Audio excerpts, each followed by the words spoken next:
का स्मरण हो। जीवन को सौंप दो, कुछ परिवर्तन नहीं करना है, अंदर का उद्देश्य परिवर्तन करना है। अपने को भगवत सहारे कर दो। हे प्रभु, हमें तो कुछ पता नहीं था, आपने सुनवाया। जैसे विभीषण जी कह रहे हैं, श्रवण सुजस सुनि आयऊ, प्रभु भंजन भव भीर, त्राहि त्राहि आरति हरन, शरण सुखद रघुवीर। मैं भूला था, मानता हूं, आपने मुझे जगाया। हे नाथ, आज से मैं अपना जीवन आपके हवाले करता हूं।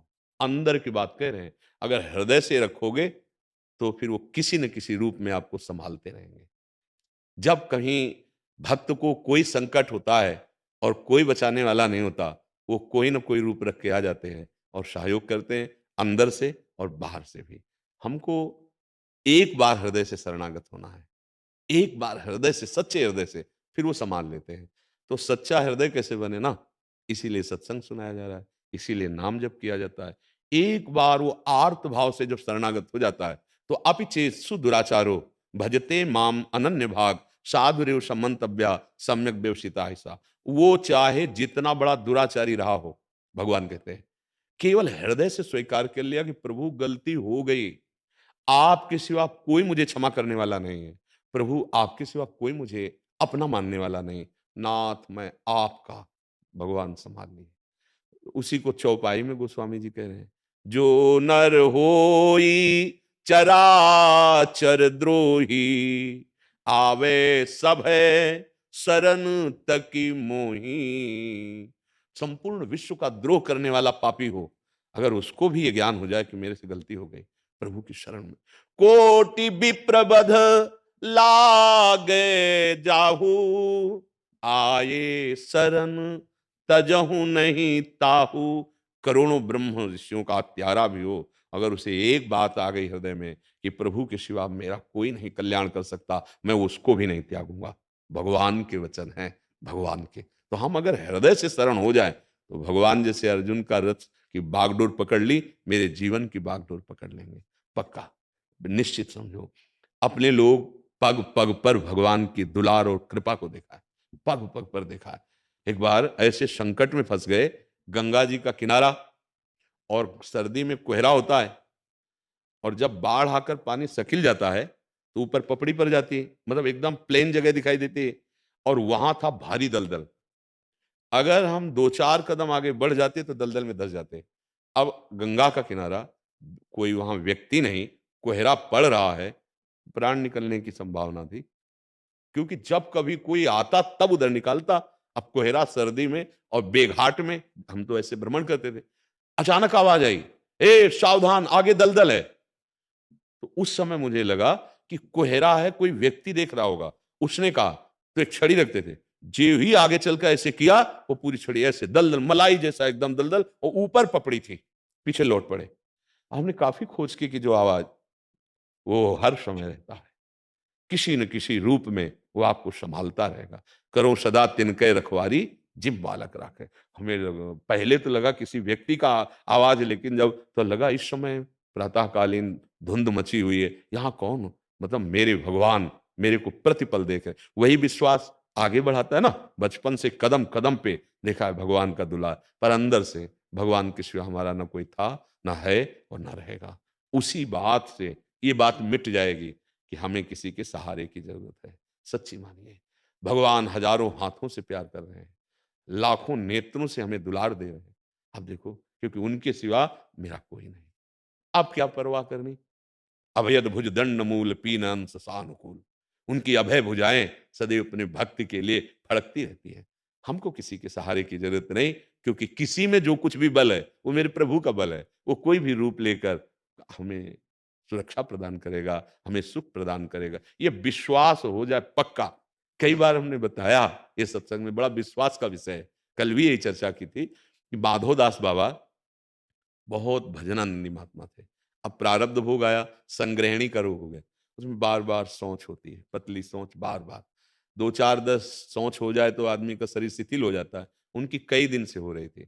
अब ना भिक्षा जाना है, ना वहां कोई व्यक्ति आना, समुद्र के किनारे एकांत में हो।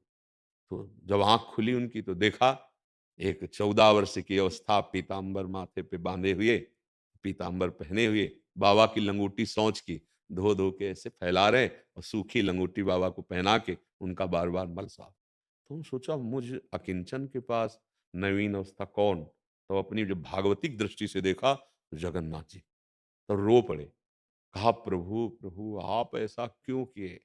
आप में सामर्थ्य थी, यदि आपको दया आ रही थी तो प्रारब्ध मिटा देते हमारा, प्रारब्ध मिटा आपने बोले नहीं बाबा, प्रारब्ध भोग लो, मैं तो स्वयं तुम्हारी सेवा नहीं। आपने क्यों की। तो बोले बाबा जब आपके हृदय में मेरे सिवा किसी का आश्रय नहीं है तो मैं ही तो करूंगा सेवा। भगवान के अनंत पार्षद हैं, भगवान ने किसी एक पार्षद को आज्ञा नहीं करी, स्वयं भगवान ने। भगवान का जो सारथी दारुक है, विश्व ब्रह्मांड में जितनी अश्व कलाएं हैं सबका वो गुरु है। भगवान ने दारुक को नहीं आज्ञा की कि अर्जुन का रथ हाँकिए, स्वयं सरकार बैठ गए। भगवान का जो सारथी दारुक है ना, अरे भगवान का सारथी है। विश्व की जितनी भी कलाएं अश्व के संबंधी रथाग्नि सब में वो गुरु है। भगवान जगत गुरु दारुक जी को नहीं कहा कि चलो युद्ध में अर्जुन का रथ हाँक दो, हम क्यों द्वारिकाधीश्वर भगवान, नहीं, स्वयं भगवान। जब भक्त को कभी आवश्यकता पड़ती है भगवान। एक सेन भक्त नाम के बहुत उच्च कोटि के महापुरुष हुए हैं, सेन भक्त उनका नाम था। वो जहां संतों को देखते थे तो भूल जाते थे मैं किस काम के लिए जा रहा हूं, क्या मतलब इतना प्रीति। जब जिसको भगवान से प्रीति होती है उसको भक्तों से अवश्य प्रीति होती है, और जिसको भक्तों से प्रीति होती है भगवान उसके अधीन हो जाते हैं। तो एक दिन वो राजा की सेवा में जाया करते थे, तो अपना वो सब सामग्री लिए उसकी मालिश की जा रहे थे, तो रास्ते में देखा कई संत आ रहे हैं, तो भूल गए और दंडवत किया, आओ महाराज। तो संत भाव के भूखे हैं, उनके पास गए, अब वो सबकी सेवा खान पान जैसा फल फूल आदि जो, अब वो संत भगवान सुबह तक रुके। जब वो सुबह गए तब उनको होश आया कि राजा तो इंतजार ही करता रह गया उसकी मालिश का। अब डर सताया कि राजा रजोगुणी होता है, फांसी में चढ़ा देगा, क्योंकि हमने कोई सूचना निवेदन नहीं किया और सेवा में नहीं गए। इतने में दो पार्षद आ गए राजा के, कहा महाराज ने आपको बुलाया है। अब उन्होंने सोचा अब अंतिम समय है हमारा, क्योंकि राजाओं का तो राजमद होता है, क्यों नहीं आए। अभी हम कहें साधु सेवा में नहीं आए तो दंड ही देंगे। अंदर से अपने भगवान का स्मरण करते हुए कि जो भी होगा हाँ भगवान मंगल करेंगे, और वहां पहुंचे। अंदर राजा बहुत प्रसन्न मुद्रा में बैठे थे। आओ सेन, कल तुमने जैसी सेवा की ऐसी मुझे जिंदगी में सुख नहीं मिला, जो चाहो मांग लो हमसे, मैं बहुत प्रसन्न हूं। तो सोचा विनोद तो नहीं कर रहा। तो उनका सरकार कल कहाँ बोले नहीं, बहुत सुंदर सेवा की, और इतना सुंदर रूप कल तुम्हारा हमने देखा जो हमने कभी नहीं देखा। अब समझ में आया कि हो सकता है हम जिन भक्तों की सेवा कर रहे थे उनके स्वामी भगवान की कोई लीला हो।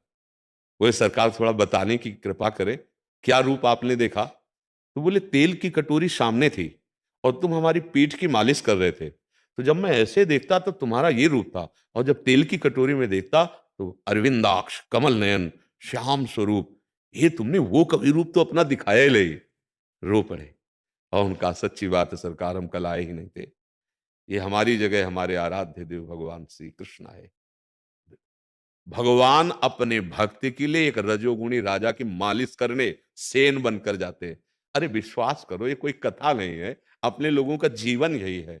और आज तक जिसने, इतिहास साक्षी है, भगवान का आश्रय लिया, हाँ कभी अमंगल नहीं हुआ। तो ये तो सोचना ही नहीं है कि बुढ़ापे में कौन सेवा करेगा या किसी के हम आश्रित होंगे, भगवान। तो अगर हम सोचे कि आखिरी में हमारा क्या होगा तो बहुत बढ़िया होगा, क्योंकि हमने प्रभु के सिवा अपना किसी को नहीं माना। इसीलिए विश्वास, हमें विश्वास दिलाने के लिए कहते हैं, किसी से याचना नहीं की है कभी। ये जीवन भर स्वभाव रहा है कि ऐसे केवल अगर कोई रोटी की बात है तो आचार्यों ने आदेश किया इसलिए ऐसे, कभी अर्थ या वस्त्र या कोई व्यवस्था के लिए कभी ऐसे नहीं, कभी ऐसे। एक बार ट्रेन में बैठे हुए थे तो वो पूरा उनका जांच वाला तो कोलाहल मचा, तो उसमें संतों को भी वो लोग अपमानित कर रहे थे। मतलब अब बेटिकट होते हो हम, टिकट तो थी नहीं, ऐसे बैठे थे। अच्छा टिकट पैसे से होती है, तो हमको ऐसा कुछ ज्ञान नहीं था कि ऐसी घटना हो। जो ही दो तीन बगल में निकले, हम कहा शोरगुल कैसा। बोले फोर्स से जांच करने वाले, जिनके पास टिकट नहीं उनको पिटाई कर रहे हैं। और ऐसे तो उनका अच्छा ये तो आज लगता है, और जटाई बड़ी बड़ी थी, सन्यास भेष में थे, पद्मासन लगा और बैठ गए। उनका अच्छा मार डाले जाए, ना आँख खोलेंगे ना बोलेंगे ना हिलेंगे, शांत। ए कोई कुछ ले भगवान को प्रताप देखा, बूट की आवाज नीचे से आ रही थी, हमें किसी ने छेड़ा नहीं और कोई पूछा, बस जटाएं ऐसे डाल ली और पद्मासन ऐसे। रक्षक भगवान, आश्रय भगवान, और हमारे पास था नहीं, अगर होता तो खरीदते, पक्की बात। एक बार वो अंग्रेजी में बोलने वाला युवक भी तो कूदा था। हाँ, वो महोबा से जा रहे थे ना, तो उसमें हमको किसी भगत ने टिकट दे दी थी, वो छोटी वाली टिकट जो ऐसे हाँ, और बैठा लिया था हमको अच्छे वाले में। अच्छे वाले को क्या कहते हैं? हाँ।